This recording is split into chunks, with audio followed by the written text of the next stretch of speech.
Isang Batangkenyong walang takot. Walang Walang inuurungan. Umabot ng 1 year, nagsara na. Jake Magnus. Jake Magnus TV nga po pala, isang Batanggenyong walang kinakatakutan at walang inuurungan sa paghihimay ng mga napapanahong balita dito sa ating bayan. Basta nasa katotohanan at tama ka, handa kang ipaglaban at kakampi ng mamamayan. Jake Magnus. At ngayon, pupunta na po tayo mga kababayan dito po sa pangalawang yugto ng ating talakayan. Etong kapihan ni Senator Robin Padilla sa Senado. Wait lang, tanggalin ko yung comment section natin. So ngayon, pakinggan po natin yung mga katanungan about kay Senator Robin Padilla and then hihimayin po natin mga kababayan at re-reactionan po natin kung ano yung mga magiging sagot niya po. Eto, to be honest mga kababayan, on the spot natin to gagawa ng reaction, hindi ko pa to napapanood. So ngayon, sabay-sabay nating panoorin. Hapon po, ma'am. Magandang hapon po sa lahat ng mga nag-imbita po sa akin ngayon.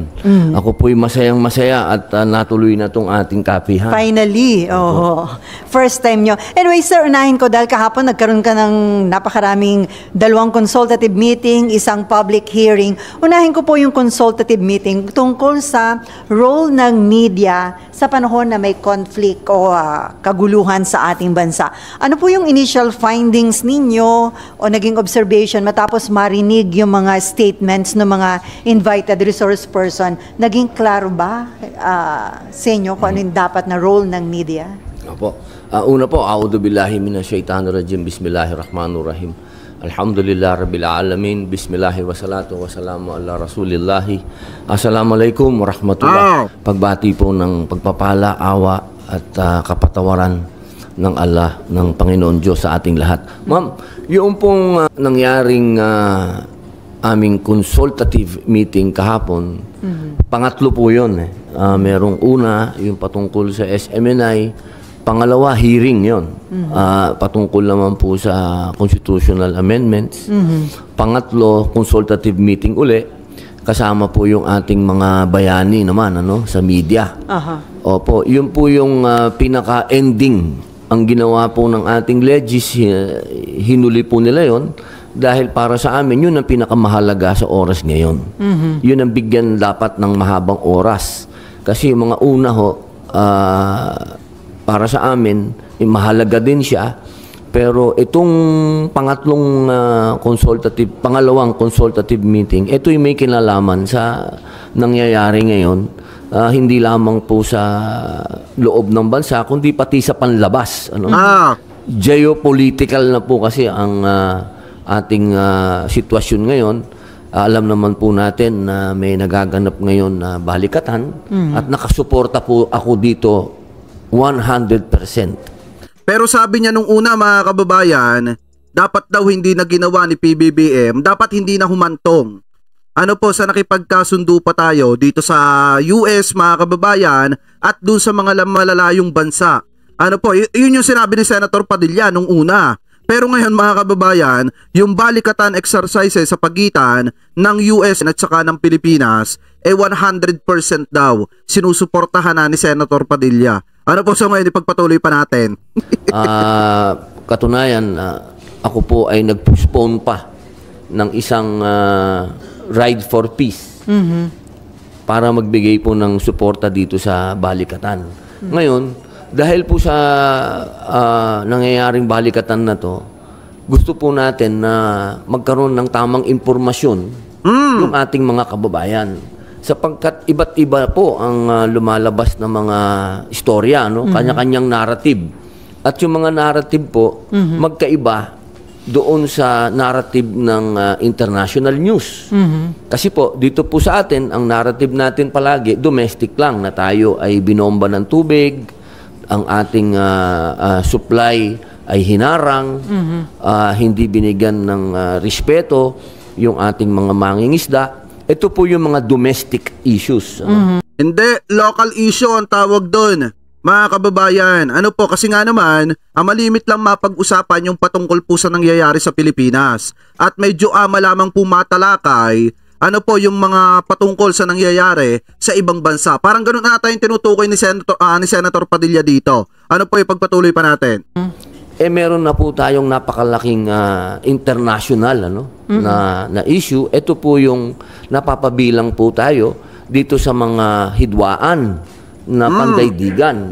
Andyan po unang-una, alam naman po natin ang nangyari sa Eastern Europe.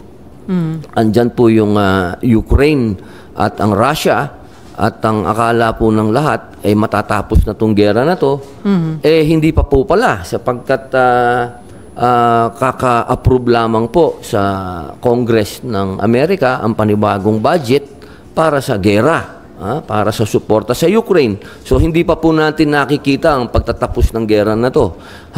So sa madalit salita mga kababayan, kasi nakita ko din yung balitang yon na kung saan parang inaprubahan na nga mga kababayan yung panibagong budget ng suporta ng US dito po sa Ukraine. Ibig sabihin, tinutulungan ng US etong Ukraine. Taliwas dun sa sinasabi nung iba mga kababayan na hindi naman daw po tinutulungan ng US etong Ukraine at someday mapapagaya daw po tayo sa Ukraine na hinayaan lamang daw po ng US at hindi tinulungan. Na ito maliwanag naman kay Robin na rin ang galing at nakita ko din naman sa ibang mga balita na talagang tinutulungan ng US mga kababayan, pinopondohan ng US etong Ukraine. Ay pagpatuloy pa natin. Meron pong ganyan kaguluhan sa Eastern Europe, meron naman pong naumpisa din sa Middle East. At ito po yung mother of all troubles, sapagkat ito na po yung tinatawag na para sa ating lahat ugat ng ally nations. Pagka sinabi po natin kasing Israel at Iran, dyan naghihiwa-hiwalay ang mga ally. Katulad po ng Israel, yan ay ally ng Amerikano, ng Europe, yan na po yan, ng NATO. Opo, at sabi ni Lori Manawagan, hindi naman tayo aabot sa gera, ayaw natin yan. Eto nga mga kababayan, wala pa nga tayo sa usaping gera. Talagang kung makikita nyo, kabadong-kabado at takot na sila makipaggera. Maliwanag naman sabi ni PBBM, hindi naman tayo makikipaggera mga kababayan. Pero sila, since advance nga sila mag-isip, ngayon pa lang pinaghahandaan na nila yung gera. Taliwas po sa ginagawa at iniisip ng ating presidente. Tingnan nyo mabuti. Yung mga anti-Marcos, yung mga anti-government, sila yung nag-iisip na magkakaroon ng gera. Mga kababayan, gustong-gusto nilang makipaggera pero takot naman silang magkagera. Pero si PBBM, ang sinasabi ni PBBM, ayaw nating makipaggera. Ang gusto lang natin, ipaglaban natin yung atin. Mga kababayan, ipagpatuloy pa natin. Siyempre naman, pag sinabi mo naman Iran, alay naman ng Russia yan, tsaka ng China. So, napapabilang po tayo dito. Tayo po yung pangatlo. Kapag sa international news, merong Eastern Europe, merong Middle East, merong South China Sea. Tayo po yung player doon, tayo yung actor doon. Ang pakiusap po natin sa mga media kahapon, sana mabigyan natin ng pansin yung paglalahad patungkol sa perspektibo ng international. Kasi napakahalaga po na ang ating taong bayan ay makapaghanda. Hindi po pwede na ang lahat ng mga bansa na involved dito naghahanda na, tayo po ay relax pa rin dito. Kita nyo mga kababayan ang gusto kasi ni Senator Padilla, tayo maghanda na rin tayo mga kababayan. Pero ano bang ginagawa ng ating gobyerno? Diba nagpapalakas nga tayo, nakikipag-alyado nga tayo, nakikipag-alyansa sa iba't ibang mga malalakas na bansa para kung sakasakali mga kababayan na wag naman sana lusubin tayo ng bansang China, may laban po tayo. Meron pong mga nasa sa likod natin na handa po tayong tulungan. Pero uulitin ko, mga kababayan, yun ay kung sakasakali lang. Pero hindi naman ibig sabihin na nagpapalakas tayo ay gusto na agad natin makipaggera. Ang gusto ata ni Senator Padilla, paghandaan agad natin yung pakikipaggera. Kasi sinasabi niya tayo daw pa-relax lang. Pero yung mga ibang bansa nagpapalakas. Ano bang ginagawa ng ating gobyerno? Ano bang ginagawa ng ating mga kasundaluhan? Diba kaya nga may balikatan exercises para mahasa at masanay yung ating mga kasundaluhan, hindi lamang po sa paggamit ng mga bagong kagamitan mga kababayan, kung hindi yung diskarte din.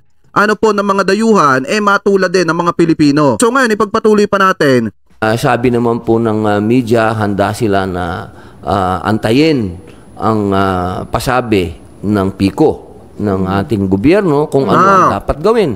Nakiusap din po tayo sa PICO na sana naman ay magbigay sila ng impormasyong kaagyat sa taong bayan kung ano ba ang sitwasyon.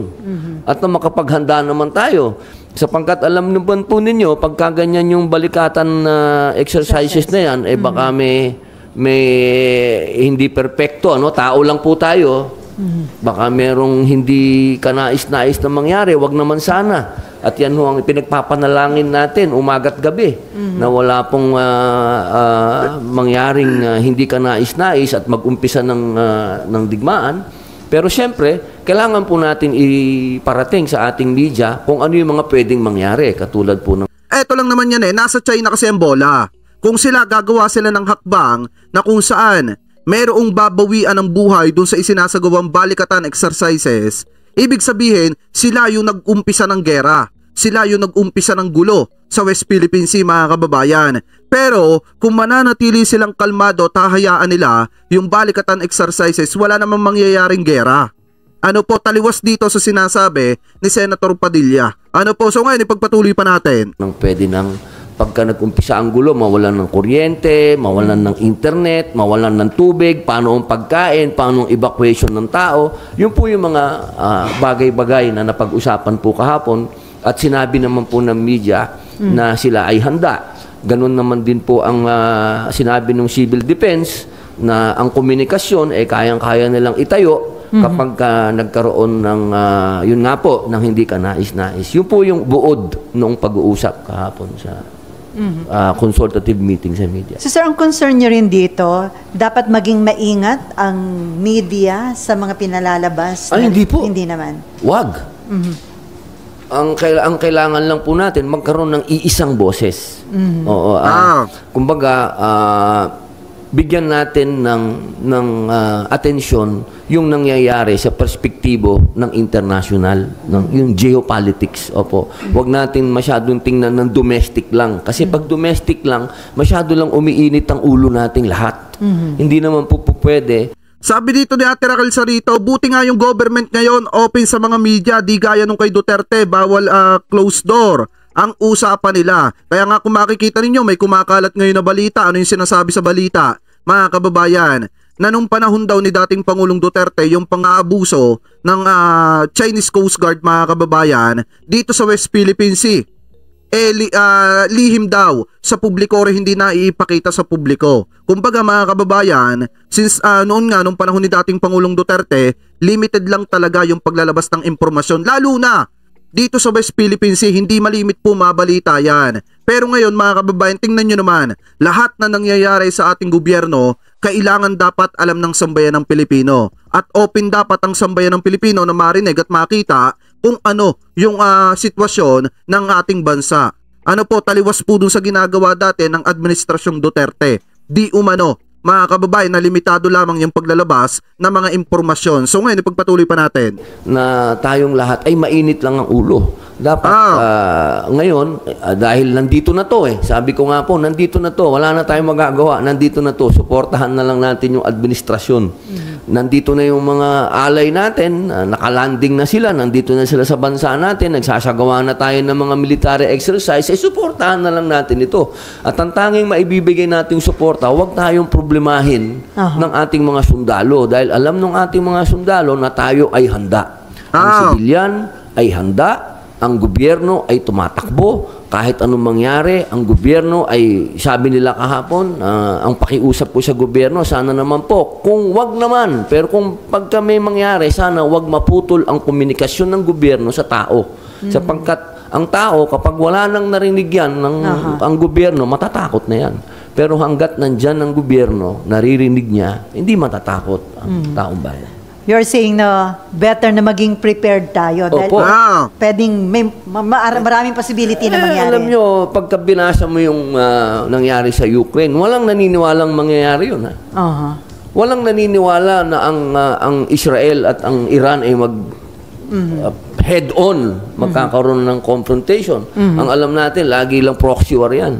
Pero, ladies and gentlemen, mahal kong kababayan, itong mga hindi natin akalain na nangyayari sa harapan natin. Pero sir, ang source ng information ngayon, hindi na lang kami mga nasa mainstream media, ang dami na rin na social media. So kasama po ba yun sa... Opo. Katunayan, pagkatapos po ng yung ating pong mga mahal na bayani ng media kahapon, ang sabi nila, mas magandang kausapin din natin yung mga vloggers. Ano? At, ako po ay nag-commit sa kanila na hindi ko nga po sinarado yung pagdinig kahapon. Sabi ko, itong consultative meeting na to, meron itong part 2, tatawagin natin din yung mga vlogger. At kailangan din nilang maintindihan kung ano yung mga nagaganap. Kasi nga naman mga kababayan, eto may mga vloggers kasi na nakakapagpalaganap din mga kababayan ng mga impormasyon na importante din. Ano po, may mga media din naman na ganun din. Kumbaga mga kababayan, yun nangyayari kasi ngayon. Hindi kasi pwedeng sabihin na magaling yung vloggers. Hindi rin pwedeng sabihin mga kababayan na mas magaling yung media sa vloggers. Kumbaga mga kababayan, sa panahon ngayon na kailangan na buksan yung isipan ng sambayan ng Pilipino at maipakita po sa kanila yung totoong nangyayari sa ating gobyerno at sa ating mga teritoryo mga kababayan, talagang mas maganda na magtulungan ng media at saka vloggers. Kasi unang-una mga kababayan, kung magpapataasan lang kasi ng sasabihin ng iba mas magaling yung vloggers kaysa sa media, aminado naman kami mga vloggers mga kababayan na minsan malimit kumukuha rin kami ng balita galing sa media at nire-reactionan lang namin. Mga kababayan, kumbaga yung malabong sinasabi ng media binibigyan namin ng kaliwanagan sa isipan ng sambayan ng Pilipino. Kasi nga, ang mga vlogger mga kababayan, mas madaling ilapit sa mga tao. Mas madaling maipaintindi ng vlogger yung balita na nilalaman sa publiko. Kaya nga mga kababayan, kung tutuusin, eto rin naman yung panawagan namin mga vlogger kung tutuusin mga kababayan, na dapat magtulungan na lamang yung media at vlogger sa pagpapalaganap ng magandang balita. O yung mga vlogger na nagpapakalat ng fake news, bahala sila mga kababayan. Pero yung mga vlogger na nagpapakalat ng katotohanan para buksan ang isipan ng sambayan ng Pilipino at maiparealize sa kanila yung totoong nangyayari sa ating lipunan at magkaroon sila mga kababayan ng knowledge, dapat talaga natulungan din ng media or makipagtulungan ang vlogger sa media para makapagpalaganap ng magandang balita at kung ano yung nangyayari sa ating gobyerno. Anyway, pagpatuloy pa natin. Kasi ang mainstream media talagang news-oriented, binibet pa yung mga story bago ho ilabas. So, yun nga. Better din na... Ano nga po nagulat nga po ako kasi binida ko sa kanila na ang Senate Press Corps gusto na rin mag basic citizen military training. Sinabi ko din sa kanila, kayo siguro po dapat din. Oo naman, payag naman sila. Ang katunayan nga, yung isang media natin kahapon, tinatanong na niya kung paano ba yan, paano ba kami makakakuha ng mga helmet, ng mga bulletproof. Talagang maganda po yung usapan na pinuntahan kahapon, magaan. Pero siyempre, tayo mga Pilipino, doon naman tayo kilala ang tingin natin sa lahat ng bagay, yan ay dahil tayo ay malaki ang ating pananampalataya sa Diyos. Talagang namang tayo mga Pilipino, talagang brave. Sana lang itong oras na to, magkaroon tayo ng unity. Yun lang naman yung aking pakiusap. Sir, sa gitna... Dapat ang kinakausap mo ng ganyan, Senator Padilla, na dapat sa mga oras na ito, si dating Pangulong Duterte, na dapat ipaintindi mo sa kanya na magkaroon dapat ng unity, pagkakaisa, para yung mga taga-suporta ni dating Pangulong Duterte ay makipagkaisa din sa mga taga-suporta ng ating gobyerno at maiwasan yung pagkakawatak-watak. Alam nyo mga kababayan, kaya lang naman kasi nagiging magulo, kasi kung ano yung ginagawang hakbang ng ating gobyerno, may nasasabi yung dating gobyerno. Nakukuha nyo yung pinupunto natin, kaya lang nagiging magulo at dumarami yung mga sumasawsaw sa isyong ito, kung ano yung hakbang ni PBBM about sa pagprotekta ng ating teritoryo sa West Philippine Sea mga kababayan at about dun sa nangyayaring mga issue dito sa ating bansa, pinapasukan nung dating gobyerno, nung dating administrasyon mga kababayan at pinasasama sa publiko. Kaya lang nagiging magulo at yun naman mga taga-suporta ng dating administrasyon, since naniniwala nga sila dun sa kanilang idol mga kababayan, nagagalit sila sa ating gobyerno at binabatikos nila yung ating gobyerno. Alam niyo kung tutuusin, kung walang mga vlogger na sumusuporta sa ating gobyerno, kawawa ang ating gobyerno, mga kababayan, kasi sisiraan at dudurugin yan ng mga vlogger na sumusuporta kay Duterte. Sa totoo lang mga kababayan. Kaya nga kung makikita ninyo, dapat kasi ang unang mamuno ng pagkakaisa dyan, si Duterte. Ipakita niya sa kanya mga taga-suporta at sa mga vlogger niya na handa siyang makaisa sa kung ano yung ginagawang hakbang ng ating gobyerno para mapaundad ang bansang Pilipinas at maiwasan ang pakikipaggera sa iba't ibang bansa. Ano po, so ngayon ipagpatuloy pa natin. Nanong tension sa West Philippine Sea, lumabas po yung ayon sa Presidential Communications Office ay deep fake na video recording ni PBBM kung saan pinalalabas na iniutos na ng Pangulo po yung pag-atake sa China. Nakakabahala po ba ito? Tanong dapat ba malaman sinong nasa likod nito? Dahil nakakatakot sir yun, di ba? Paano kung mag-trigger ito ng something na pagsimula ng kaguluhan talaga? Una po, nung binanggit po ito nung ating ASEC de Rosario kahapon, patungkol dyan sa video ng ating mahal na Pangulo na nagtatawag na at nagdideklara na. No? Ako naman po, nung nadinig ko, unang pumasok sa isip ko, nakakabahala ito, pero wala naman sigurong maniniwala dito. Ako 100%. Ang mga sundalo hindi maniniwala doon sa hoax na video na yon, hindi naman ganun ang estilo ng pagdideklara ng digmaan. Tama. At hindi din po ganun. Meron po tayong konstitusyon na sinusunod sa pagdideklara ng gera. Dadaan pa po sa amin yan. Opo, sa Kongreso. Hindi po yan ganyan na biglaan lang, uminit lang ang ulo. Ang init ng ulo daw ni Presidente doon. Hindi ko pa napanood pero ang akin lamang po, dapat hinuhuli na yan. Hindi na yan dapat tumatagal. Dito natin may papakita ang kapabilidad ng ating law enforcement. Dahil dapat hulihin na talaga yung nagpakalat ng bidyong yon para makita kung sino yon at malaman nung iba pang na nagbabalak na gumawa pa ng video na talagang mapanira sa ating presidente at sa ating gobyerno. Kasi unang-una mga kababayan, gaya nga ng sabi ko sa inyo, nakakabahala talaga yan. Kasi malaki ang posibilidad mga kababayan na kung hindi maintindihan yan ng bansang China, bigla nilang kagatin, magkakaroon talaga ng gera. Kaya nga kung makikita ninyo yung video na kumakalat na yun, may audio, di umano na sinasabi nilang sa presidente natin, talagang provocation po yun, mga kababayan. Kaya nga dapat sa lalo't madaling panahon, mahuli na kung sino yung nasa sa likod nun, para maturuan ng leksyon at hindi na pamarisan. Ano po, so ngayon pagpatuloy pa natin? hindi ito biro. Kahit na hindi ito kapani-paniwala, pero hindi dapat to tumatagal. Tama! Dapat to 24 oras, nahuli na yung gumawa niya. So mahalagang malaman sino yung nasa likod nun, sir? Ako po, hindi naman ako naniniwala na ito ay high level, conspiracy, Ano lang ito, mga kagagawan lang to ng mga walang magawa. Pero siyempre, kailangan niya mahuli. Kailangan niya makulong. Kailangan niya makatikim ng ng hagupit ng batas. Tama. So hindi ito somebody na parang may intention to destabilize the administration. Siguro kung panahon pala tayo ng 1896 pa, medyo pwede natin paniwalaan yung mga ganung deklarasyon. Pero sa ngayon po, para sa akin, walang maniniwala dyan. Any question about the role of media sa panahon ng conflict? Okay. Sir, dun sa inyong public hearing as Chairman ng Committee on Constitutional Amendments, ito RBH 5, ito ho, more on political po ito. Oo nga. Term political extension. Hindi lang naman LGUs, kahit ng presidente, vice-presidente. Meron po ako kahapon, kadibate ko si ang hirap naman kadibate nitong si Orion Dumdum. Dahil ito ay, alam nyo ba yung nung araw, yung Battle of the Brains?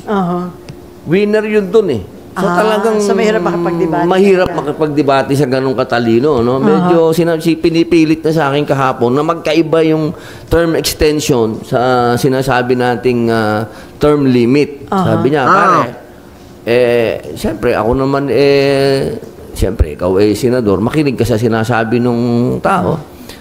Pumayag na ako sa sinabi niya hindi term extension. Ang gusto natin mabago yung term limit. Okay. Okay. Opo, parang gano'n. Pakikinggan ko na siya. So magkaiba ba yun? Bahala na lang kung magkaiba ba o parehas. So, ang ano niya, ang napagkasunduan po kahapon kasi, meron din po kaming mga bisita na mga sa local government, mga konsyal. Very passionate sila, ma'am. Talagang, ang gusto nga nila, 5 years. Pero sa proposal ninyo, 4? Ang 4 lang po. Kasi yan po yung nakasanayan na natin. Yan po ay galing na sa mga dati nating konstitusyon. Hindi po ito bago. Yung 4 years, merong re-election ng 4 years. Ang atin pong Pangulo, dapat kapartner na niya yung Vice President niya. Hindi na tayo dapat magkaroon ng pagkakataon na mag-elect pa tayo ng iba yung partido ng Presidente at ng Vice Presidente. Natawa ako mga kababayan doon sa sinabi ni Senator Robin Padilla, kapag pala mahirap at matalino yung kadibate mo at ikaw ay senador na dapat ay nililitis mo or tinatanong mo yung research person na pumunta sa Senado, mga kababayan, dapat kung ano yung alam mong tama, igigigil mo yan mga kababayan eh. Kung ano yung alam mong tama, kung alam mo yung pinag-uusapan, mga kababayan. Pero ang problema kasi dito mga kababayan, ang sabi kasi ni Senator Padilla, matalino yung kanyang nakadibate. At kumbaga mga kababayan, sinang-ayunan na lamang po niya yung sinasabi nung kanyang kadibate. At bahala na mga kababayan yung mga iba pa. Pag matalino pala mga kababayan, kailangan sang-ayunan mo na lang. Kahit alam mo at pakiramdam mo na parang mali yung sinasabi. Ano po, kung matalino, base kay Senator Padilla. Kaya nga kung tutusin mga kababayan, siya senador. Pwede niyang kontrahin yung sinasabi ng kanyang kadibate kung alam naman niyang mali. Pero kung alam naman niya na siya yung mali, dapat ipaliwanag niya din, mga kababayan, kung bakit tama yung sinasabi ng kanyang kadibate at mali yun sa kanya. Ano po, so ngayon ipagpatuloy pa natin. At yung termino ng Presidente at Vice Presidente, 4 years at merong re-election. Yan naman po ay atin naman na nagawa na yan. Pinractice na po natin yan. At ganoon din naman po sa mga senador. Ang mga senador naman po magiging 8 taon na may 3 termino at hindi na po pwede pang kumandidato pagkatapos ng termino niya. 2 termino ng 8 years. At ganoon din po, kung gusto niyang tumaas, pwede. Pero kung bababa siya, hindi pwede. At magkakaroon pa rin po tayo ng mga regional senators. Yan po ang pangarap natin talaga na bukod po doon sa national na sinasabi natin na 24, magkakaroon ng regional senators na 30. At ganoon din po sa mga mayor at governor, magiging 4 years at meron din po silang 3 termino.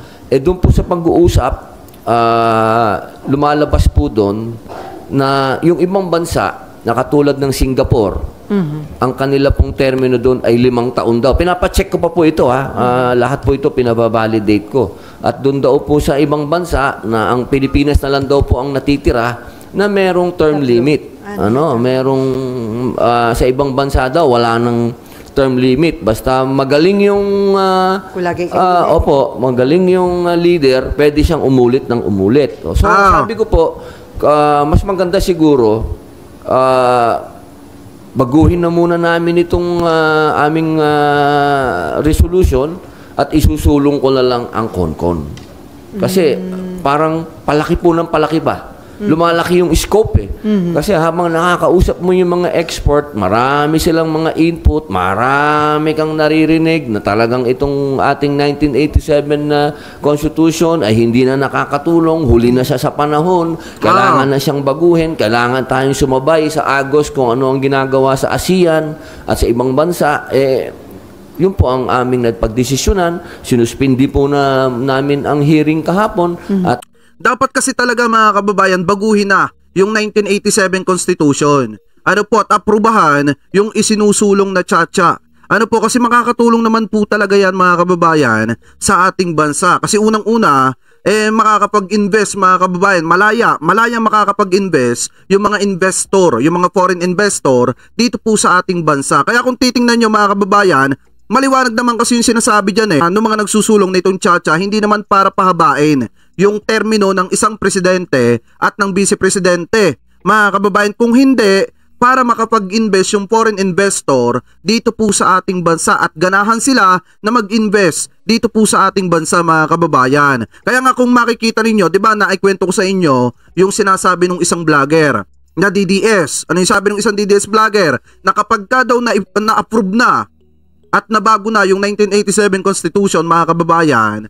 na-approve na yung Chacha na isinusulong ngayon or itong Chacha Economics Provision, mga kababayan, pag may isang tao lang daw na dumating at tumutol dyan, kahit na-approve na, mawawala daw agad yung Chacha. Kaya nga, mga kababayan, hindi lang naman kasi isang tao yung nagsusulong yan. Hindi lang naman kasi isang kongresista yan. Marami pang pagdadaanan yan bago ma-approve. Kaya nga ang maganda dyan, dapat sang-ayunan na lamang po nung iba pagkatapos nilang reviewin itong Chacha Economics Provision, mga kababayan, at kung sa paningin nila okay naman at wala namang kinalaman dito sa pagpapahaba ng termino, mga kababayan, mas mabuting i-approve na lamang po nila para makatulong din po sa ating bansa. At ganahan yung mga foreign investor na mag-invest po dito sa ating bansa at magpalaki ng kanilang mga negosyo dito po sa ating bansa. Ano po? So anyway, pagpatuloy pa natin. At napag-usapan po namin ng legis na gagawa na lang po kami ng panibagong resolution na patungkol na po sa CONCON. So, yung pagde-decide na idaan na lang sa CONCON, via CONCON, yung Chacha, dapat may i-approve po dito na resolution? Opo. Ang sinasabi po sa ating konstitusyon, kailangan 2/3 ng Congress, ng House, ng Senate, at kami po ay pwede nang magpatawag ng eleksyon ng CONCON. Yun po, sa amin pong palagay, ito po ang medyo magastos to kasi napag-aralan ko na to Napag-aralan na po namin ito noong sinusulong natin ng economic provision, ang isinulong po ng House CONCON.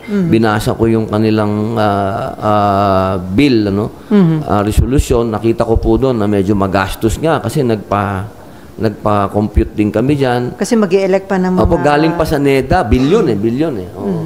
Pero kahapon, kausap ko po si dating Secretary Neri, tsaka si dating Secretary Gary Teves. Sabi niya, pwede kami mag-formulate na magkaroon tayo ng CONCON election, pero hindi ganun kamahal.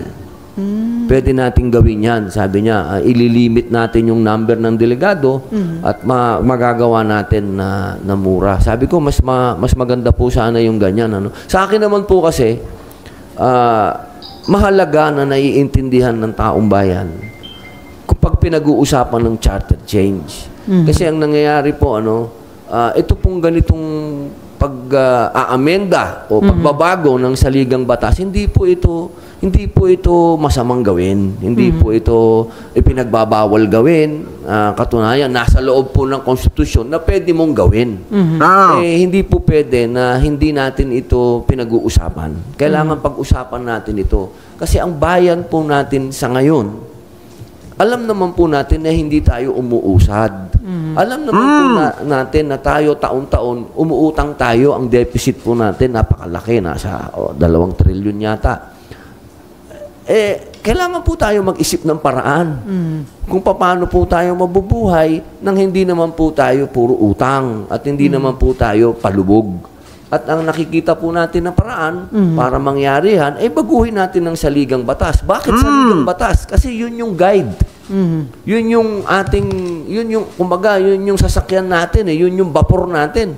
Kung yung vapor natin hindi masyadong makaabante at luma na, teka muna, baka pwede tayong bumalik muna dun sa pier natin, kumuha tayo ng bagong barko, baka sakaling yung bagong barko, maganda yung biyahe natin.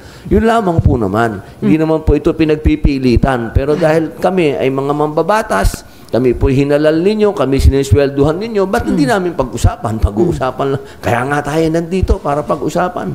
So sir, bakit via CONCON na lang? Mas malabo ang tsansa kung via CONAS yung pag-amend ng Constitution? Kung economic provision po ay maipasa, siguro po pag-usapan na lang natin yung political. Kasi para sa akin, kung ito naman economic provision ng Constitution natin ngayon ay mababago, at talaga namang ito na ang magiging daan para may pumasok sa ating foreign investor at meron na tayong kapital ditong dagdag sa mga kapital ng mga negosyante natin na makapagbigay ng trabaho, tumaas ang sweldo, bumaba ang inflation. Bakit naman po namin ipagpipili? Yung mga DDS supporter vlogger pakinggan nyo to. Mismong si Robin Padilla na yung nagpapaliwanag sa inyo kung gaano kaganda yung Chacha Economics Provision. Eto, makinig kayo. Hindi kasi porket sinabing Chacha Economics Provision, magpapahaba na agad ng termino. Eto, supalpal si Duterte dito. Supalpal si Duterte dito, mga kababayan. Anyway, pakinggan pa natin. Litan ba yung konkon? Kaya lang naman po lumalabas yung konkon. Siyempre, hindi po tayo pwedeng mawalan ng mga paraan. So option lang, sir, yun? Option. Open lang po ako. Pero kung bukas, halimbawa, pag open ng session, okay na ang economic provision, pumasa, pinirmahan ng presidente, dumating ang mga investor dito, umangat tayo. Hindi natin kailangan palitan tong sistema ito. Ba't ko naman ipagpipilitan palitan tong sistema ito kung aandar naman pala. Pero sa ngayon, itong sistema ito, blockade ang nangyari. So sir, dinadraft nyo na, gagawa na kayo ng resolution para sa CONCON? Ito po, kaya po tayo, bukod po sa, ako po'y nakakomit sa inyo na sa kapihan na ito. Pagkatapos po nito, pag-uusapan po namin yung CONCON. Okay, She. Hi sir, magandang hapon. Sir, sa pagkakataon na to, kasi di ba yung parang sabi nyo dati, nagka-trauma kayo dun sa first na resolution nyo na isinulong about charter change, di po ba? This time po, ano yung gagawin yung mga paraan para kahit paano maengganyo yung suporta po ng mga kasama nyo? Ito pong nangyaring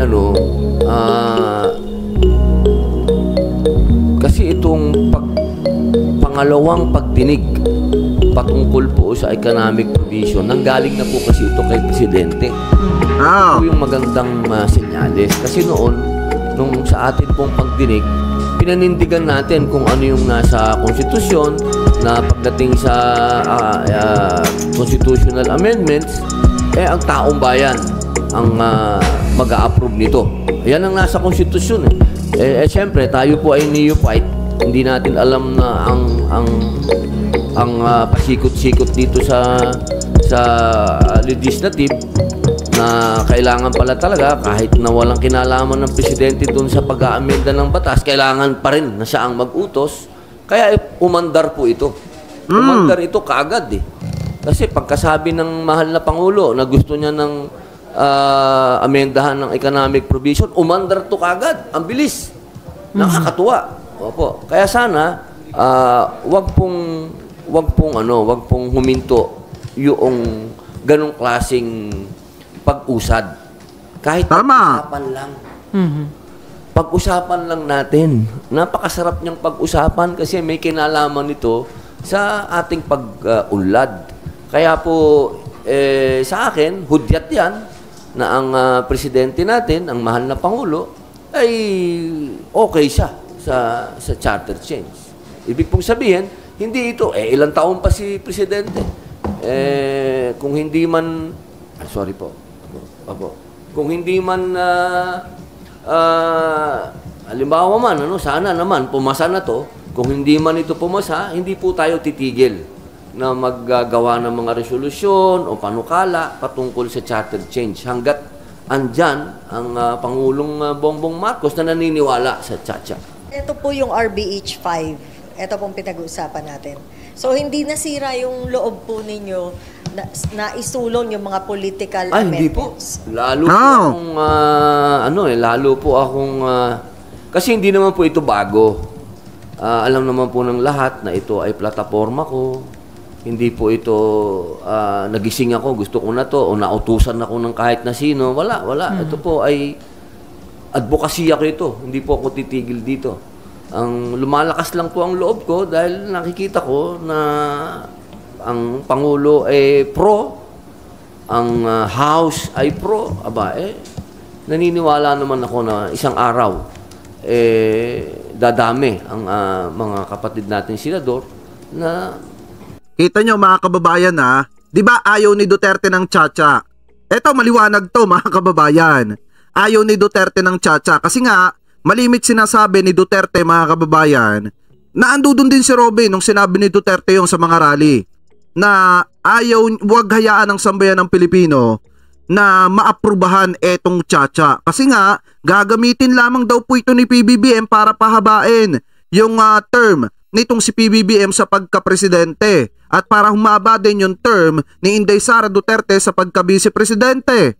Ngayon mga kababayan, si Robin Padilla pala yung unang nagsulong po niyan. Natuwa na lamang po itong si Robin Padilla nung isinusulong din po yan ng House of Representatives, mga kababayan, at saka po nagbigay din ng komento na parang pabor di umano ang ating presidente patungkol po dyan sa Chacha Economics Provision na yan. Pero kung titingnan nyo po mga kababayan, kasama si Robin nung isinisigaw ni Duterte na ayaw niya ng Chacha at nananawagan si Duterte sa sambayan ng Pilipino na wag hayaan na maaprubahan yung Chacha. Kung makikita ninyo si Robin at saka si Duterte, sila po yung nagkokontrahan patungkol dito sa Chacha. Gusto ni Robin yung Chacha pero ayaw ni Duterte, mga kababayan, yung Chacha Economics Provision.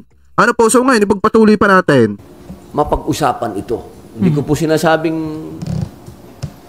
mahirap mag-commit na ito yung Pero yung mapag-usapan lang, ay napakalaking bagay na po. So sir, yung resolution para sa CONCON, sa committee po pa rin yun? Opo. Gagawin din po namin. Sa akin din naman po babagsak yun. Pero, pagsasabayin nyo ba yun? Itutuloy pa yung hearing sa RBH 5 or magpo-focus muna Hindi na po. Nagsabi na po ako kahapon. Ititigil na muna yun sa RBH 5. Pero, itutuloy po namin pag meron na po kami substitute na resolution. Opo. Kaya suspended lang po kami kahapon. Yung pa rin po yun, tutuloy lang yung hearing namin. Pero ang gusto ko, pag ikot namin sa ibang lugar, meron na akong dalang bago. Pero sir, doon sabi nyo, para hindi maging magastos, ililimit yung delegates. Di ba ang kailangan dito, well-represented lahat ng sector sa CONCON? Pareho po tayo ng sinabi kila Secretary Tebes. Paano po ba yun? Sabi lang, hindi, gagawa tayo. For-formulate natin yan ng maayon pa rin sa batas. So doon sa kanilang proposal, from how much daw po yung matitipid? Kahapon pa lang po kami nag-usap. Siguro, mabibigyan po natin sila at least 1 week. Tapos babalik po tayo sa proposal nila. Ang maganda lang po kasi ma'am, ang gagawa nito, mga batikan na sa, isipin niyo po, si Secretary Neri, dati sa NEDA. Tapos si Secretary Tebes, dati sa Department of Finance. Kaya pagka naglabas po sila ng study at binigay po nila sa atin, medyo kapanipaniwala po ito. Opo. Kasi hindi ako ang gumawa. Kasi kung ako ang gumawa, baka naman sabihin nila, batang bilibid ang gumawa niyan. Ito po talagang Pero sir, before kay Raymond, initially may mga kapwa ka na senador na nakonsulta dito sa plano mo na resolution para sa CONCON at open din ba sila? Wala pa po ako kasi nung dumating po ito nung last year galing sa House. Sa House po kasi kung natatandaan niyo CONCON. Medyo noon po hindi na ito welcome noon sa akin naman po kasi nagbukas ng panibagong pintuan itong ginagawang ginawa ng ating mahal na Pangulong Bongbong Marcos at ni Senate President Mig Zubiri. Nagkaroon ng napakalaking bukas na pintuan para pag-usapan ang charter change. Nagkakaroon pa ng iba't ibang mga survey. Ang galing Ako natutuwa, ma'am Natutuwa ako. Para pag-usapan lang siya, malaking bagay na. Eto, Pihado, yung mga basher ni PBBM about dito sa Chacha, mga kababayan, at saka yung mga vlogger ni Digong na kontra Chacha, mga kababayan. Pihado, habang pinapanood siguro nila si Robin Padilla, si Senator Robin Padilla, siguro sumasakit na yung mga dibdib nila. Kasi unang-una, kaalyado nila ito, mga kababayan Tapos, eto pala yung promotor ng pagpupush, mga kababayan, na maipasa etong charter change or etong Chacha Economics Provision. Na ayaw ni Duterte. 'Di ba? Alam natin from the start, ayaw ni Duterte yan. Pero pinangahasan po niya yan at pinasok po niya yan. Kaso nga lang, nabigo po siya. Kasi binara po siya, mga kababayan, ng kanyang economics manager, mga kababayan. So ngayon, kung makikita ninyo, isinusulong ulit ngayong panahon ni PBBM etong charter change na tinututulan ni Digong. Pero ang una palang nagsusulong niyan, mga kababayan, nung naging senador na etong si Senator Robin Padilla. Kasi nga, di ba kung makikita ninyo, nangako siya ng federalism. Ngayon mga kababayan, instead na federalism yung kanyang isinusulong, ngayon charter change na po or itong Chacha Economics Provision na. Kumbaga si Duterte, kinokontra ni Duterte yung gustong mangyari ni Senator Robin Padilla na kinokontra din ng mga vlogger nitong si Duterte. Ngayon ang tanong ko, ano kaya ang nararamdaman ng mga vlogger ni Duterte ngayon? Ano kaya ang nararamdaman mga kababayan ni Duterte habang pinapanood itong kapihan sa Senado na kung saan ang pinaka main point ng usaping ito ay itong pagpapasa or pagsusulong ng charter change or netong Chacha Economics Provision na ayaw ni Digong. Ano po, so ngayon ipagpatuloy pa natin. Po sa akin. Okay, Raymond.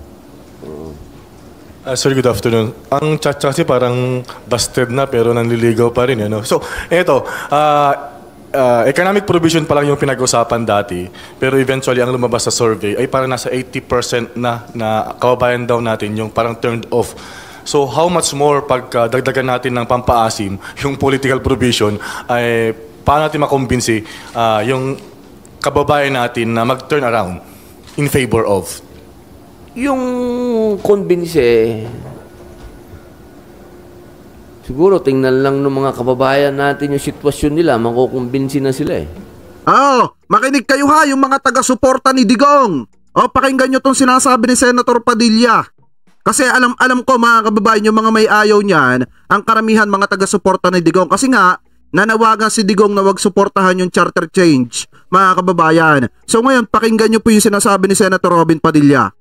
Yung mga gumagawa kasi nagpapagawa ng survey, dapat magpa-survey din siguro yung mga pro-Chacha. Siguro yung gumawa ng survey na yun ni antay. Kasi depende yan eh. Depende yan sa mga nakakausap natin, saan ka pupunta, saan ka magsasagawa ng survey mo, kung kaninong teritoryo yun, teritoryo yan eh, politika pa rin yan eh. Para sa akin,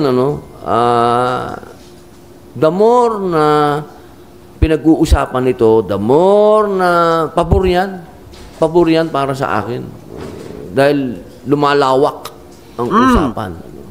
Hindi ko kinukuwang negative ang mga ganun na naglabas ng survey si ganito, konti lang ang porsyento, hindi ko tinitingnan negative sa akin. Hanggat tumatakbo tong pag-uusap na to, ito ay nagbibigay ng edukasyon sa ating mga kababayan. Ang nalulungkot lang ako, hindi parehas yung nabibigay na siguro sa entablado ng ibang mga kasama natin sa media, hindi dito sa Senate, sa ibang entablado ng media, hindi siya nabibigyan ng ganong kalaking espasyo. Kapag gustong pag-usapan ang, halimbawa, ng CONAS o economic provision, hindi siya masyado nabibigyan ng oras. Sana mabigyan din siya ng parehas na kung paano ngayon to pinag-uusapan sa Senado, sana ganun din mapag-usapan sa mga kasi ngayon kung sino yung host at yung host ay hindi masyadong pro-Chacha, yari ka na ron. So, alam niyo kung sino daw yung yung isang host, mga kababayan, yung sumisigaw-sigaw pa sa rally na hindi daw pabor sa Chacha, yari ka na. Alam niyo, pasimpleng paano ito pasimpleng pahaging doon sa mga anti-Chacha. Sino ba yung anti-Chacha, mga kababayan? Eto nga, comment below nga mga kababayan yung pangalan ng anti-Chacha. Sino yung pinakakilala ninyo na anti-Chacha at may ayaw dito sa Chacha Economics Provision? Comment below nga mga kababayan kung ano yung masasabi nyo. Kung kilala nyo yung tinutukoy dito na pinaka-main na anti-Chacha. Comment nyo nga sa ating comment section.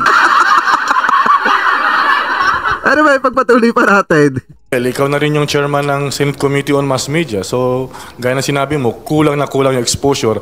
So, would you want to try it na parang ikaw yung mag-kick off ng roadshow or parang nationwide media campaign ng charter change? Yun po, kaya po gusto namin kagyat na matapos yung study ni Secretary Nery tsaka ni Secretary Teves. At kami naman po ay gagawa ng bagong resolution na CONCON para pagka ikot po kasi iikot po namin yung hearing uli. Yung patungkol po sa ginawa naming hearing patungkol. Gusto kong iikot uli ito. Gusto kong marinig yung mga kasi ang lagi po nating resource speaker dito yung local officials. Nakakatuwa pong pakinggan yung ating mga local official dahil punong-puno ng passion talaga. Yung kahapon, pinakikinggan namin yung konsyal. Talagang, nung nagsalita, ako'y kumbinsido. Nakulang ang 3 taon. Sabi niya, kailangan 5 taon, yung 3 taon. Yung unang taon mo, honeymoon pa lang yun. Sabi niya, yung pangalawang taon, doon ka pa lang magtatrabaho. Pangatlong taon, doon pa lang mabibigay yung project mo. Hindi mo na matatapos yung project. Ang gaganda ng punto nila. Kaya dadalhin po natin yan sa iba't ibang local government. Sa malalayo, boss, ha? Oo, malalayo. Dadalhin natin doon sa mga liblib na lugar. Apo. Sir, you are member ng PDP Laban. PDP na lang po. Wala Oo na nga. po. Tinanggal na po yung laban. Opo. Pero sir, suportado nyo yung stand ng leadership na inyong partido na distansya yung partido kung ano man yung mga sinasabing banat ni dating Pangulong Duterte Alright. kay Pangulong Bongbong Marcos Jr. Opo. Huwag i-drag yung inyong partido. Unang-una po, si Mayor ang aming pagkasinabi po na partido. Hindi po gobyerno, ha? Opo, kasi ang pagdating sa gobyerno, iba po yun. Bilang senador, iba po yun. Pagdating sa partido, siya ang aming supreme leader. Definitely, nasa kanya po ang support ng lahat ng PDP. Opo. Yung pong nangyaring ano ba yung nangyari sa amin nun? Annual meeting at endorsement ng mga tatakbo na senador. Nag-speech po si Mayor. Yun ang pinaka-the best speech na binitawan ni Mayor sa buong buhay na ang aking sarili binigay na sa kanya. No? Kasi ang sinabi ni Mayor doon, ang sarili pala ni Robin Padilla na kay Duterte na pala mga kababayan. So si Philip Salvador yung susunod sa yapak ni Robin na magbibigay ng kanyang sarili kay Duterte. Kaya sa 2025 senatorial election, mag-isip na kayo mga kababayan. Ano po ipagpatuloy pa natin? ayaw niya ng gulo. Ayaw niya na makipag-away. Ang gusto lamang niya, maging maayos sila ni Bongbong Marcos, ni Presidente. Sinabi niya yun na siya ay nakasuporta at naniniwala siya na si Pangulong Bongbong Marcos ay hindi involved sa mga katiwalian. Ang ganda ng speech ni Presidente dating Pangulong Duterte noon, at hindi siya sasama sa anumang nangyayaring gulo sa pagitan ng mga babae. Yun ang sabi ni Pangulong Duterte, Kaya kumbaga doon po kami ngayon nakatindig ang PDP.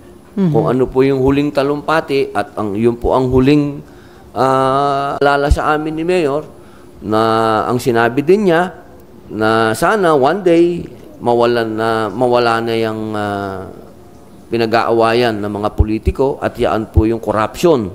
Sinasabi niya na yung pondo ng bayan, diyan nagkakaroon ng away-away at talunan ng mga partido, kaya nagmumukhang inutil ang partido ng politika dito sa Pilipinas. Yun po yung kanyang talumpati at doon po kami ngayon, kumbaga yun po ang guidance niya, kaya natutuwa po ako dahil kung naalala niyo po nung huli nating press con, sinabi ko po sa inyo, dito sa sitwasyon ngayon ng ating bansa, 100% ako ay bilang si Senator Robin Padilla, ako po ay 100% na nakasuporta kay Pangulong Bongbong Marcos.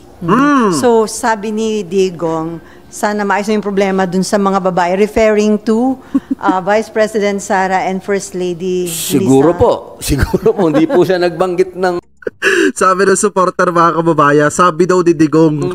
pangalan, pero Pakinig nyo ba mga kababayan, patingin si Senator Padilla, ano yung sabi ng supporter? Sabi daw ni Digong. Ipagpatuloy pa natin. Ano po, nung huli nating press con, sinabi ko po sa inyo, dito sa sitwasyon ngayon ng ating bansa, 100% ako ay bilang si Senator Robin Padilla, ako po ay 100% na nakasuporta kay Pangulong Bongbong Marcos. So, sabi ni Digong, sana Pakinig nyo ba mga kababayan na sa kami ng babae? Sabi daw ni Digong. Napatingin si Senator Padilla. So yung problema dun sa mga babae, referring to Vice President Sara and First Lady Siguro Lisa. po. Siguro po. Hindi po siya nagbanggit ng pangalan, pero ang sinabi po niya, mga babae, so maaring sinasabi niya po siguro yung nangyaring parang interview po ng ating mahal na unang ginang. At yun po siguro. Siguro po hindi ko po alam kasi wala naman pong sinabi si Mayor. So walang sinabi ho si dating presidente na mag-i-intervene siya. Wala po. Ayaw niya. Si Mayor sabi niya, ayaw ko dyan. Okay, Daniel. Ibang issue lang. Sabi po ni former Senator Trillanes, nakikipag-ugnayan daw po yung ICC sa over 50 na pulis para imbestigahan daw yung drug war nung nakalipas sa administration. Maybe get your comment lang, sir. Kasi sinabi na ni President BBM na hindi talaga siya makikipag-ugnayan, di ba, sa ICC. Matigas ang ulo nitong ICC. ICC na ito. Hindi ko naman sila masisi. Talagang pinipilit nila yan, pero malinaw naman ang guidance ng ating mahal na Pangulo na hindi tayo mag-cooperate dyan sa ICC. Wala naman pupuntahan yan. Kaya pati yung mga pulis na, sinusudpi na ba? Ganon ang dating. Wala naman. Kinakausap yata sila or... Pwede naman silang tumanggi. Bakit kayo magpapasa ilalim dyan? Pulis kayo rito sa Pilipinas. Mga pulis kalawakan lang. Pero sir, okay. Sir, sinabi niyo po noon na pagdating dun sa yung panawagan ni Senator Risa na tanggalan na ng lisensya, i-cancel yung license, firearms license ni Pastor Kibuloy. Parang kahapon may sinabi yata ang PNP na baka within this week, cancelahin na. Pero di ba sabi niyo, hindi yun pwedeng basta gawin dahil may due process. Opo. Kung dumaan din sa due process ng PNP at siguro naman, inimbestigahan din naman nila siguro. Hindi naman siguro yan dumaan lang sa kanila at pinirmahan nila. Pangit naman yun. Siguro naman, pag-aralan naman nila. Kung may katwiran naman, decision po nila yan kung ika-cancel nila. Kasi yan namang baril, pribileho yan. Tama. Anytime, pwede talaga yung cancelin po. So, nasa mga... Okay, She. Sir, ako 2 points lang. Yung PNP kasi, PNP leadership po, nagpalabas ng direktiba na pagbabawalan na o ipabubura na yung tattoo ng mga pulis na lumalabas sa uniform at hindi pwedeng madagdagan.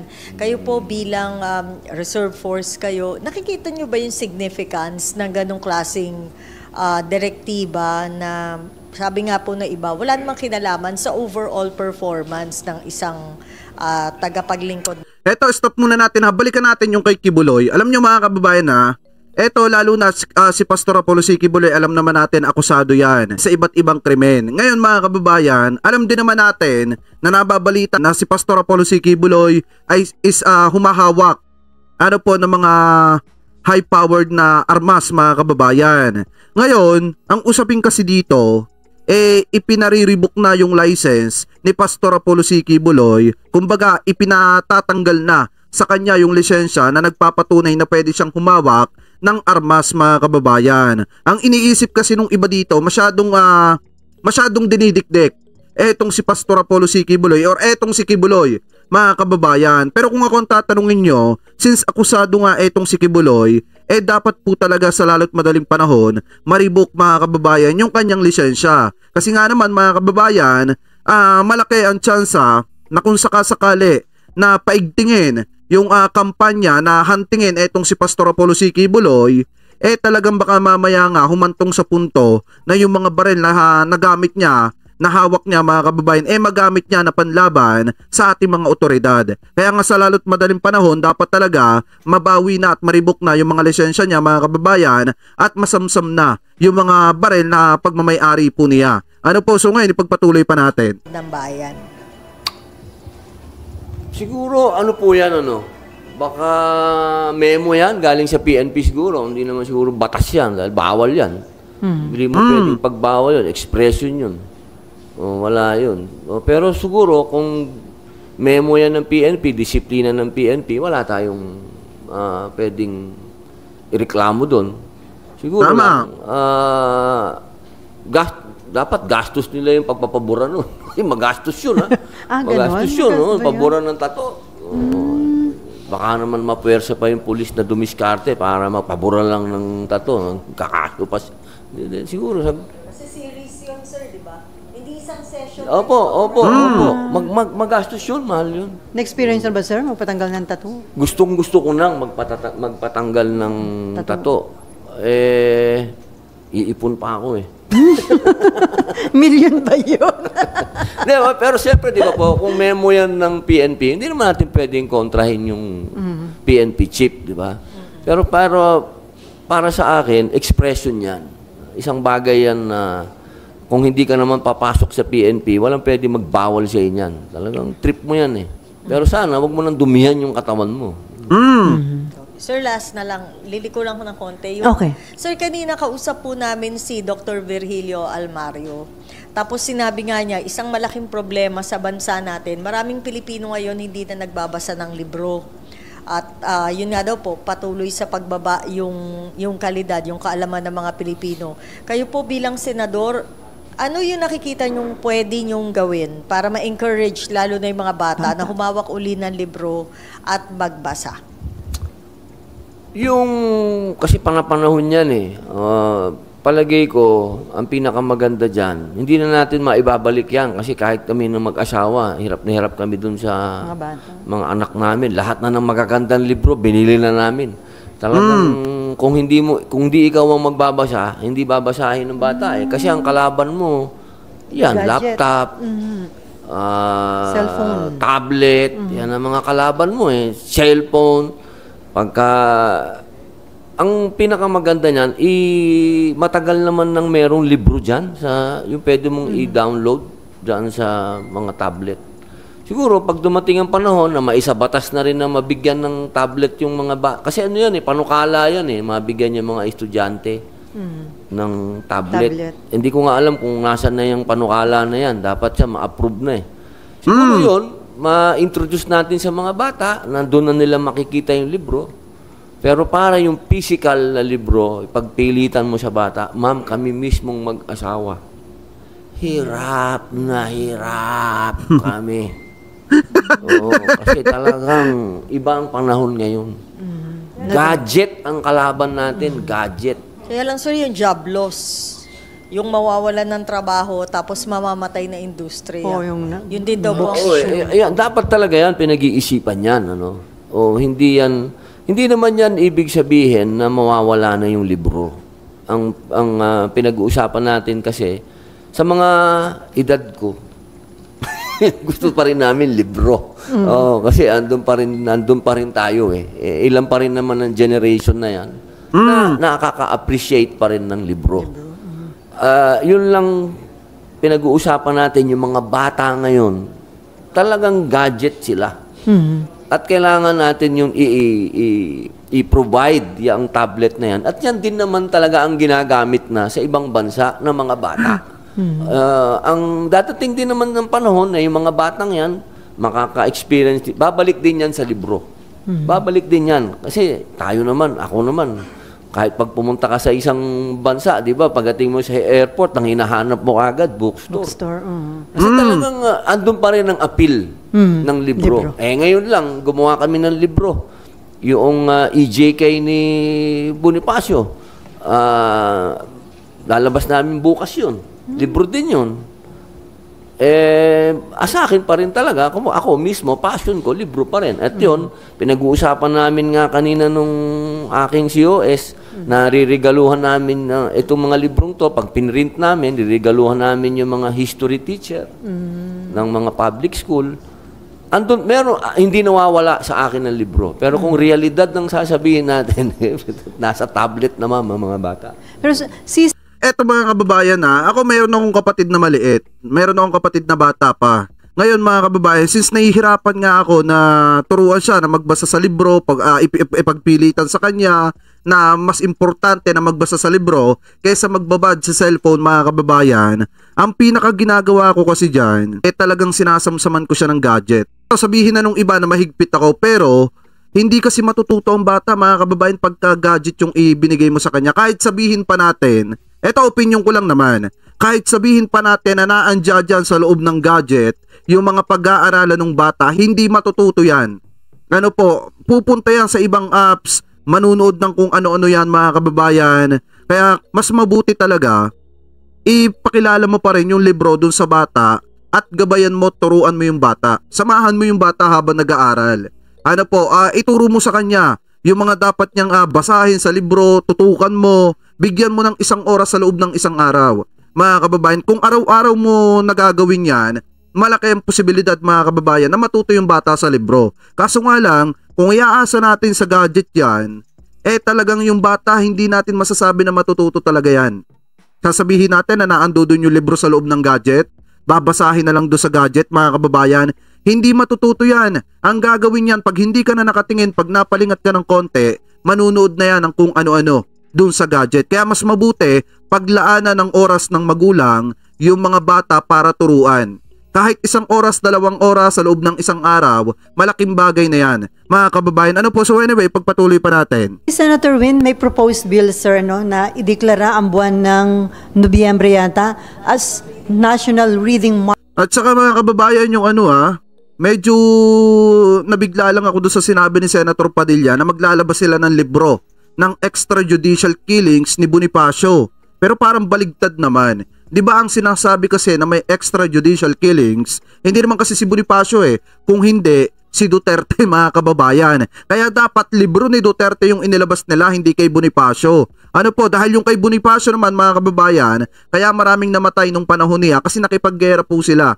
Nakipaglaban po sila mga kababayan. Unlike naman dito kay Digong na talagang ang mga nakipaggera nga si Digong sa kontra sa sa ipinagbabawal na gamot, pero ang maraming nabiktima po doon mga kababayan po nating Pilipino. Kaya kung merong extrajudicial killings, hindi si Bonifacio yon, si Digong yon mga kababayan. Ano po ipagpatuloy pa natin? Obligahin yung mga bata na bumili at magbasa ng libro. Dapat. Kami, ginagawa namin yan gabi-gabi. Oo, tama yung panukala na yun ni Einstein. Si Einstein yun si Gatchal yan. Naku, talino ng taong yun. At sir, may proposal din siya na ipagbawal sa mga bata sa basic school na gumamit daw ng cellphone kasi may mga bata na distracted. Dapat lang. Kasi ganun din kami sa bahay. May mga pagkakataon na lalo na yung nanay nila. Naku, si Mariel mukha lang mabait yun, pero stricto yun. Stricto yun. Bawal sa amin. Lunes hanggang Biyernes, bawal yung cellphone. Sa bata. Sabado lang sila nakakakita ng cellphone. Pero siyempre, Sabado, Linggo, ganyan. Pero yung culture yan Yung sinasabi ng ating Einstein, culture yan, hindi dapat mawala yan. Yung pagbabasa, pagpapaalala sa ating mga bata, pagdidisiplina sa ating mga bata, kasama yan. Dapat hindi nawawala yan. Pero, nandyan palagi ang realidad. Ang realidad, nandyan na yan, harapin natin, alamin natin kung paano natin i-manage yung realidad. Huwag natin takasan. Kasi ako talaga mga kababayan, sa akin lang naman personal, mahigpit kasi talaga ako pagdating sa kapatid. Since panganay nga po ako sa magkakapatid, napakahigpit ko pagdating sa mga kapatid ko. Kasi nga mga kababayan, nung panahon kasi namin, napagkaitan kami ng pagkakataon na makatapos ng pag-aaral. Kasi nga sa sobrang hirap ng buhay noon. At ngayon, sila nakakapag-aral ng malaya. Minsan pag nakikita ko kasing tamad, talagang kumaari habang nagbablog ako, habang nag-i-edit, katabi ko at tinuturuan ko magbasa mga kababayan. Kasi kung hindi mo talaga tututukan, nakatutok maghapon sa gadget. Kaya dapat po talaga may gabay ng magulang. Ano po, kapag kakita ninyo na yung anak ninyo nakatutok sa gadget at inuubos yung oras sa panunood ng kung ano-ano na wala namang matututunan yung bata mga kababayan, dapat hikayatin ninyo na magbasa ng aklat. O kung maaari, kung ayaw magbasa, ipatabi ninyo sa inyo at turuan ninyo para maramdaman naman ng bata na hindi ninyo sila pinababayaan. Ganun lamang naman kasimple mga kababayan, kasi pagka ipinakita mo, natakot ka dun sa bata, hindi makikinig sa'yo yan. Pero pagka ipinakita mo na mahigpit ka sa bata at gusto mo lang naman na matuto siya, mga kababayan, dapat ipakita nyo sa kanila na dapat mahalaga yung pag-aaral, na mahalaga na magbasa ng aklat kaysa magbabad sa cellphone. Kasi unang-una, pagka tinuruan ninyo yan mga kababayan, masasana yan Masasana yan araw-araw kung bibigyan ninyo ng 2 oras, 3 oras sa loob ng isang araw, tapos araw-araw pa mga kababayan, malaki ang posibilidad na makasanayan po na yan. Ano po, kaya mas mabuti talaga may guidance ng magulang, lalo na pagdating sa pag-aaral. Huwag pabayaan sa gadget. Ano po, ipagpatuloy pa natin. Sir, ihabol ko lang. Si Presidente kasi, di ba, binasura niya yung proposal ng Metro Manila Council na gawing from 1,000 to 4,000 yung multa sa illegal parking. Conforme ka doon, sabi ni Presidente, mas dapat daw discipline ang impose, hindi yung dagdag na multa. Well, sabi ni Presidente, di sumang-ayon na lang tayo. Kakasabi ko pa lang, lahat ng sasabihin ni Presidente, susuportahan ko. Go with the flow. Okay yun. Kahit hindi, okay. Okay, muna ngayon hanggat nagbabalikatan, lahat ng sabihin ni Presidente, okay ako. Pero sir, kakayanin kaya sa disiplina? Di ba maraming mga motorista minsan pasaway? At saka, pinipilit mo naman ako magsalita. and at the same time, illegal parking kasi wala tayong enough parking space. So, di ba maraming dapat... Opinion ko na lang. Sige, opinion sir. ko na lang. Tandaan natin, hindi ko kinokontra si Presidente. Parang lang sa akin, unang-una, kahit taasan naman natin yung multa, wala naman ibabayad yung Pilipino dyan.